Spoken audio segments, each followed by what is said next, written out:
Hello friends, स्वागत है आप लोगों का हमारे आज के इस वीडियो में। पिछले वीडियो में हम लोग राष्ट्रपति के बारे में पढ़ रहे थे और उसमें भी राष्ट्रपति की शक्तियों के बारे में, और राष्ट्रपति की शक्तियों के बारे में भी हम लोग पढ़ रहे थे आपातकालीन शक्तियां। राष्ट्रपति के पास जो 3 आपातकालीन शक्तियां दी गई हैं, उस आपातकालीन शक्तियों के बारे में हम लोग पढ़ रहे थे, जिसमें कि हम लोगों ने राष्ट्रीय आपात अनुच्छेद संख्या 352 को पढ़ लिया था।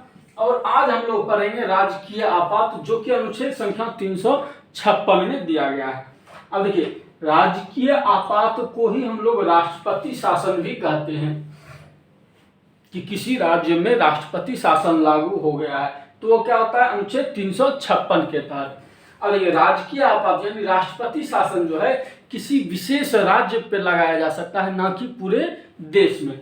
और अनुच्छेद 352 के तहत जो राष्ट्रीय आपातकाल था, अनुच्छेद 352 के तहत जो राष्ट्रीय आपात है वह पूरे देश पर लगाया जा सकता है, पूरे देश में लगाया जा सकता है, या देश के किसी भूभाग पर लगाया जा सकता है। पूरे देश में भी लगाया जा सकता है या देश के किसी भूभाग पर भी लगाया जा सकता है। लेकिन राष्ट्रीय आपात जो है अनुच्छेद 356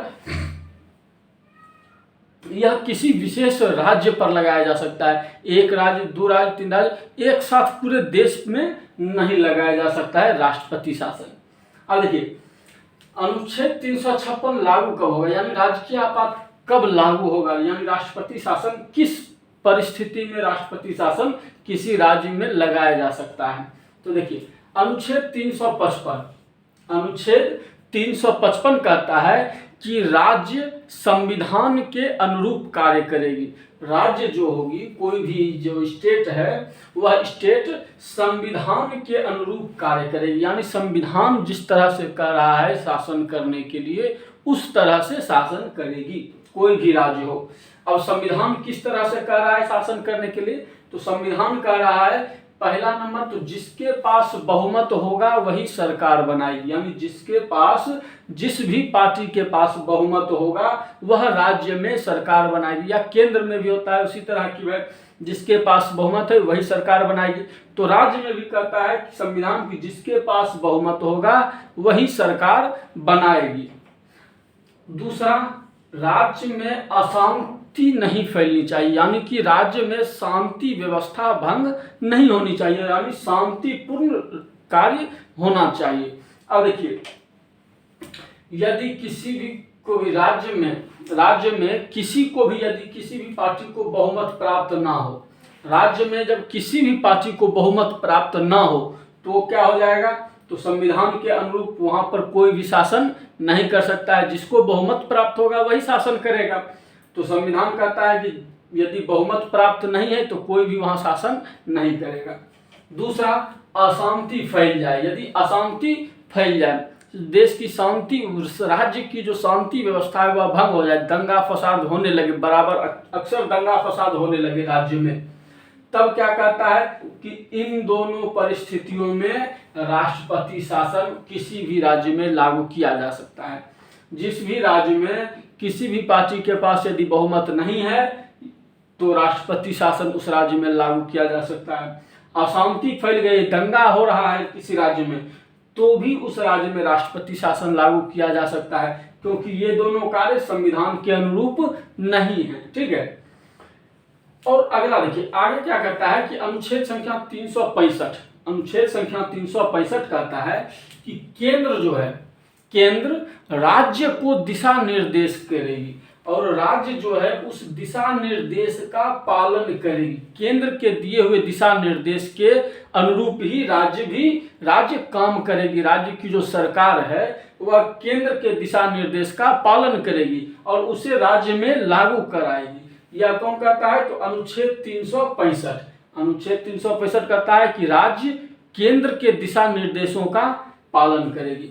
अगर कोई राज्य केंद्र के दिशा निर्देशों का पालन नहीं करती है तब क्या होगा, तो इस स्थिति में भी 356 का प्रयोग करके राष्ट्रपति शासन लाया जा सकता है उस राज्य में।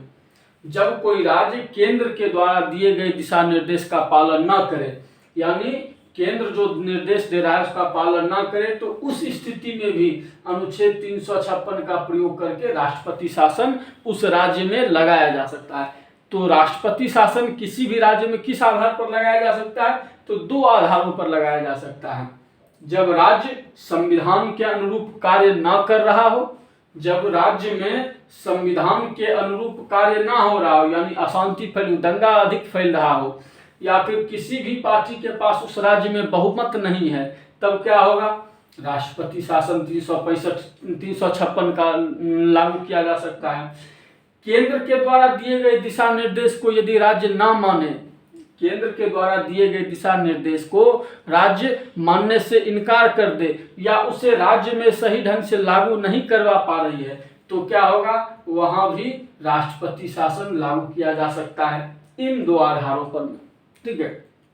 अब देखिए, राष्ट्रपति तो दिल्ली में बैठे हुए हैं, अब किस राज्य में क्या चल रहा है उसकी जानकारी राष्ट्रपति को कौन देगा? तो इसकी जानकारी देने के लिए केंद्र का एक एजेंट के रूप में राज्यपाल को हर राज्य में नियुक्त किया जाता है। हर राज्य में एक राज्यपाल होता है जो कि एक केंद्र का एक एजेंट के रूप में कार्य करते हैं। ठीक है। अब ये राज्यपाल जो है राष्ट्रपति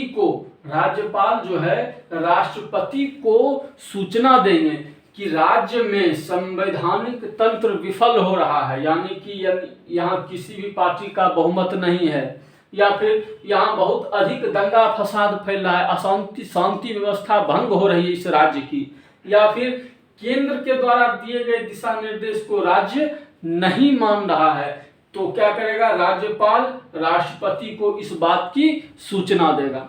राज्यपाल क्या करेगा? राष्ट्रपति को इस बात की सूचना देगा कि राज्य में संवैधानिक तंत्र विफल हो रहा है, केंद्र के द्वारा दिए गए दिशा निर्देशों का पालन नहीं किया जा रहा है, तो इस बात की जानकारी राज्यपाल देगा राष्ट्रपति को। तब राष्ट्रपति क्या करेंगे? उस स्थिति में राष्ट्रपति अब क्या करेंगे? तो राष्ट्रपति करेंगे कि मंत्रिमंडल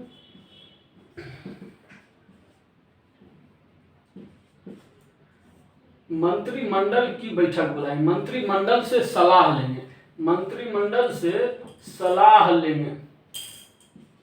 कौन? तो राष्ट्रपति क्या करेंगे? मंत्रिमंडल से इस बात पर में सलाह लेंगे कि क्या वाकई में उस राज्य में संवैधानिक तंत्र विफल है, या वह केंद्र के दिशा निर्देशों का पालन नहीं कर रही है। इस बात की जानकारी राष्ट्रपति किससे मांगेंगे?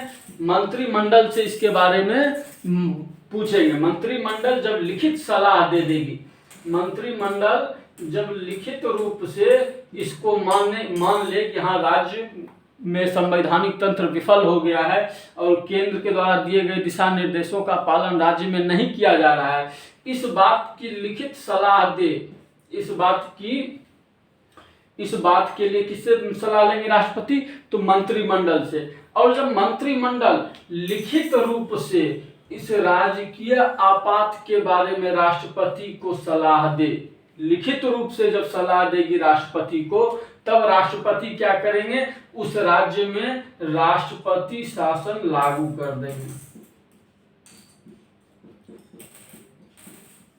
राष्ट्रपति शासन उस राज्य में राष्ट्रपति क्या करेंगे? लागू कर देंगे, यानी 356 अनुच्छेद 356 को लागू कर देंगे। अब देखिए कि राज्यपाल राष्ट्रपति को इस बात की सूचना देगा कि राज्य में संवैधानिक तंत्र विफल हो गया है, या राज्य केंद्र के द्वारा दिए गए दिशा निर्देशों का पालन नहीं कर पा रही है। ठीक है, राष्ट्रपति को यह केवल इसकी सूचना देंगे।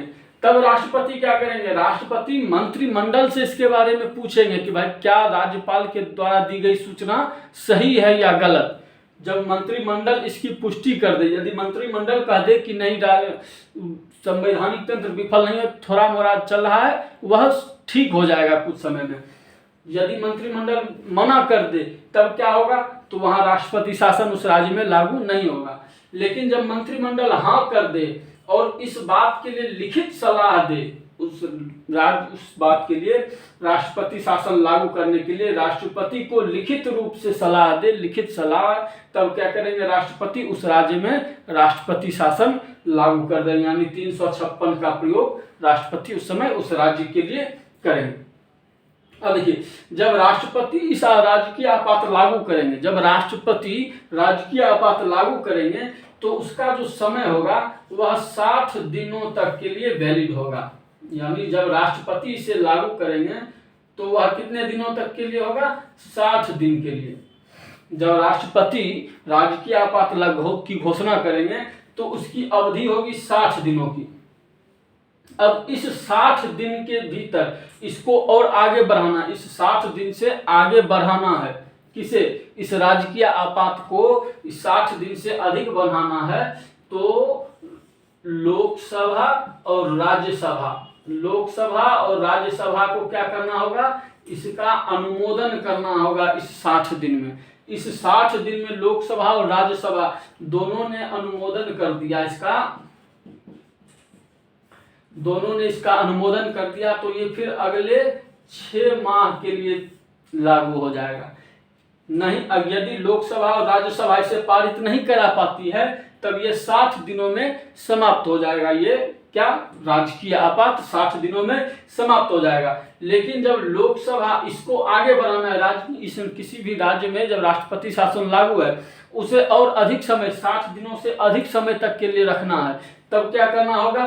तो लोकसभा और राज्यसभा इसे अनुमोदन करेंगे। कितने दिनों के भीतर? तो इस 60 दिनों के भीतर ये लोकसभा और राज्यसभा में पारित करेंगे। किस तरह पारित करना होगा? तो यहाँ साधारण बहुमत का प्रयोग करेंगे।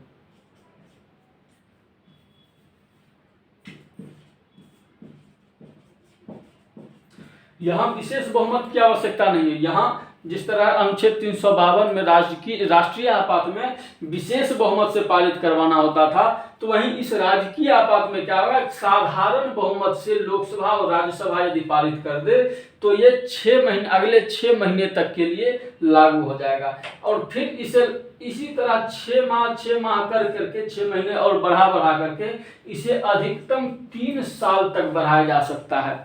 इसे अधिकतम 3 साल तक लगाया जा सकता है किसी भी राज्य में। अब देखिए, राष्ट्रपति जब इसकी घोषणा करेंगे तो इसकी अवधि होगी 60 दिनों की। राष्ट्रपति जब राजकीय आपात की घोषणा करेंगे तो इसकी अवधि जो होगी वह 60 दिनों की, यानी 2 महीनों की। अब इस 60 दिन से अधिक तक रखना है, 60 दिन से अधिक रखना है इसे, तो लोकसभा और राज्यसभा को साधारण बहुमत से इसे पारित करना होगा। यदि इसे पारित कर देती है तो यह 60 दिन से बढ़ करके अगले 6 महीने तक के लिए लागू हो जाता है। और इस 6 महीने बाद यदि इसे और अधिक समय तक के लिए बढ़ाना है तो फिर से लोकसभा और राज्यसभा को साधारण बहुमत से पारित कराना होगा। अगले फिर 6 महीने के लिए यह बढ़ जाएगा। इस तरह से 6 महीने करके इसे अधिकतम 3 साल तक किसी भी राज्य में राजकीय आपात लगाया जा सकता है। ठीक है। अब देखिए, इसे अनंत काल तक इसे नहीं लगाया जा सकता है। क्यों? क्योंकि किसी भी राज्य में मुख्यमंत्री अच्छे से शासन कर सकता है, ना कि राज्यपाल। क्योंकि मुख्यमंत्री जब किसी राज्य में जब शासन करता है तो उसे यह डर रहता है कि हम अगले 5 साल के बाद फिर से चुनाव में वोट मांगने के लिए जनता के पास जाएंगे, और हम जब तक जनता के लिए कुछ करेंगे नहीं तब तक जनता हमको वोट देगी नहीं। लेकिन राज्यपाल को क्या है? राज्यपाल तो कभी राज्यपाल को चुनाव लड़ने की आवश्यकता है नहीं, वह जनता से मिला नहीं, वह जनता की समस्याओं को सुना नहीं, तो उसे और अगले 5 साल बाद उसे वोट मांगने भी नहीं जाना है। इसीलिए राज्यपाल अच्छे से शासन कर ही नहीं सकता है। इसीलिए कहा गया है कि इसे अधिक समय तक के लिए राजकीय आपात नहीं लगाया जा सकता है। इसकी अधिकतम अवधि जो होगी 3 साल होगी। 3 साल से अधिक समय तक के लिए नहीं लगाया जा सकता। इस 3 साल के भीतर उस राज्य में नया चुनाव कीजिए, जिस तरह से भी हो शांति व्यवस्था बनाइए, चुनाव करवाइए, बहुमत प्राप्त दल को उस राज्य की सत्ता सौंपिए, उस राज्य का मुख्यमंत्री घोषित कीजिए, और 3 साल से अधिक समय तक के लिए आप इसे नहीं बढ़ा सकते हैं राजकीय आपातकाल को। ठीक है। अब देखिए, जब राजकीय आपात लागू होता है, जब भी राजकीय आपात लागू होता है तो इसका प्रभाव क्या क्या होता है? जब भी राजकीय आपात लागू होता है तो इसका जो प्रभाव होता है,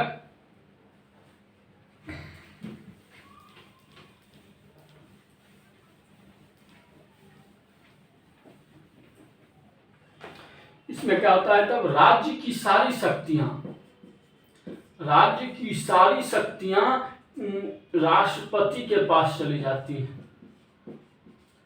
राज्य की जितनी भी शक्तियां, राज्य की सारी शक्तियां राष्ट्रपति के पास चली जाती हैं। और राष्ट्रपति क्या करता है कि राज्यपाल के माध्यम से, राष्ट्रपति क्या करेगा तो राज्यपाल के माध्यम से उस राज्य का शासन चलाता है। राष्ट्रपति के हाथों में इस राज्य की सारी शक्तियां चली जाती हैं जब किसी भी राज्य में राजकीय आपात लगता है तो। और राष्ट्रपति क्या करता है तो राज्यपाल के माध्यम से उस राज्य में शासन चलाता है। अब देखिए उसके बाद क्या होता है कि राज्य की लगभग, राष्ट्रपति जो है राज्यपाल को वहां का प्रशासन देखने के लिए भेज देता है। राज्यपाल को वहां का प्रशासन देखने के लिए वहां दे देता है। और बाकी जो शक्तियां होती हैं, बाकी जो शेष शक्तियां होती हैं वह दे देता है केंद्र को। वहां की जितनी भी राज्य की सारी शक्तियां केंद्र को, राज्य में जो भी कोई भी किसी भी तरह का यदि कानून बनाने की आवश्यकता है तो वहां केंद्र ही उस राज्य की कानून में बनाएगी। राज्य सूची के भी जो विषय हैं, राज्य सूची के जो विषय हैं उस पर भी केंद्र कानून बनाने लगती है। केंद्र सूची के विषयों पर तो केंद्र बनाती ही है, लेकिन राज्य सूची के विषय पर भी केंद्र कानून बनाने लगती है। बजट,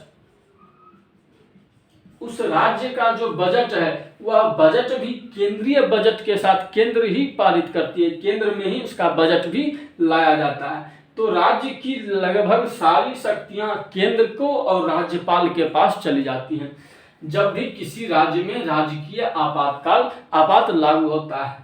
ठीक है, राजकीय आपात लागू कब हो, किस परिस्थिति में होता है तो जब संवैधानिक तंत्र विफल हो जाए, केंद्र की दिशा निर्देशों को मानने से राज्य इनकार कर दे या वहां उसे लागू न कराया जा रहा हो सही ढंग से, तब राजकीय आपात अनुच्छेद 356 लगाया जा सकता है। लगाने के लिए कौन कहेगा तो राज्यपाल इसकी सूचना राष्ट्रपति को देगा। राष्ट्रपति मंत्रिमंडल से इस पर विचार करेंगे और मंत्रिमंडल के लिखित सलाह पर राष्ट्रपति क्या करेंगे, उस राज्य में राजकीय आपात की घोषणा करें। जब राष्ट्रपति इसकी घोषणा करते हैं तो इसकी अवधि कितने दिनों की होगी, 60 दिनों की। ठीक है, और जब राष्ट्रपति ने घोषणा की तब इसकी अवधि कितने दिनों की, 60 दिनों की। 60 दिन से अधिक जब बढ़ाना है तब क्या करना होगा तो लोकसभा और राज्यसभा दोनों के द्वारा इसे इस 60 दिनों के भीतर पारित करना होगा, अनुमोदन करना होगा। तब क्या होगा, यह 60 दिनों से बढ़ करके अगले 6 महीने तक के लिए बढ़ जाएगा। 6 महीने करके इसे अधिकतम 3 साल तक के लिए बढ़ाया जा सकता है। 3 साल से अधिक किसी भी राज्य में नहीं लगाया जा सकता है। ठीक है, अब देखिए, अब यहाँ एक और बात है।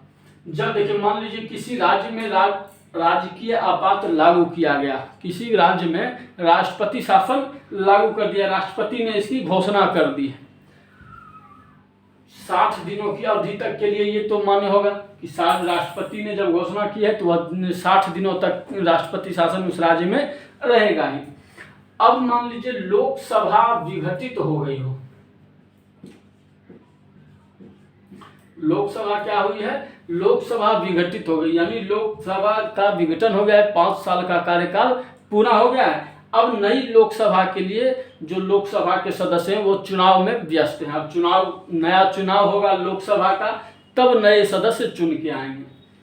और इस राजकीय आपात को अगले 6 महीने तक के लिए बढ़ाना है। इस राष्ट्रपति शासन को इस 60 दिनों से अधिक समय तक के लिए बढ़ाना है। तो लोकसभा तो विघटित हो गई, तो लोकसभा में तो पारित हो नहीं सकता है अभी। तो कौन उपस्थित है, राज्यसभा। राज्यसभा क्या करेगी कि इन 60 दिनों के भीतर राज्यसभा इसे यदि पारित कर देती है, राज्यसभा यदि 60 दिनों के भीतर इसे पारित कर देती है तब ये 6 महीने के लिए लागू हो जाएगा। क्योंकि लोकसभा तो है नहीं और केवल एक राज्यसभा ही बची है, तो राज्यसभा यदि पारित कर देती है तो ये अगले 6 महीने के लिए लागू हो जाएगा। लेकिन जब भी नई लोकसभा आएगी तो उसे 30 दिनों के भीतर इसे पारित करना होगा। अब राष्ट्रपति ने जो इसे लागू किया है किसी राज्य में राजकीय आपात, तो वह 60 दिनों तक के लिए मान्य होगा। 60 दिनों से अधिक बढ़ाना है तो लोकसभा और राज्यसभा के द्वारा पारित कराना होगा। लेकिन जब लोकसभा भंग हो गई है तो राज्यसभा है, राज्यसभा ने इसे 60 दिनों के भीतर पारित कर दिया है।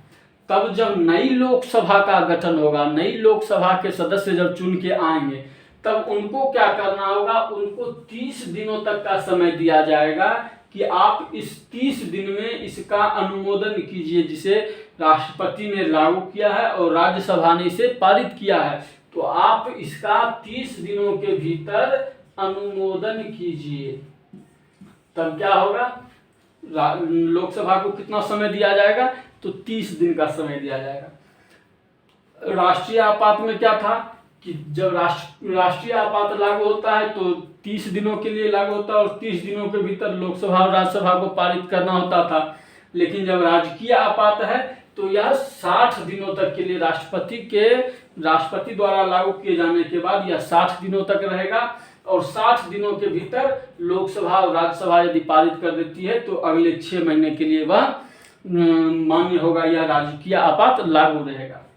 राजकीय आपात जब लागू होता है किसी भी राज्य में तो उस राज्य की सारी शक्तियां राष्ट्रपति के पास चली जाती हैं, उस राज्य की सारी शक्तियां राष्ट्रपति के पास चली जाती हैं और राष्ट्रपति केंद्र के माध्यम से वहाँ उस राज्य के सभी नियमों और कानूनों को बनाता है और केंद्र ही उस राज्य का जो बजट है, उस राज्य का बजट भी केंद्र के द्वारा ही लाया जाता है।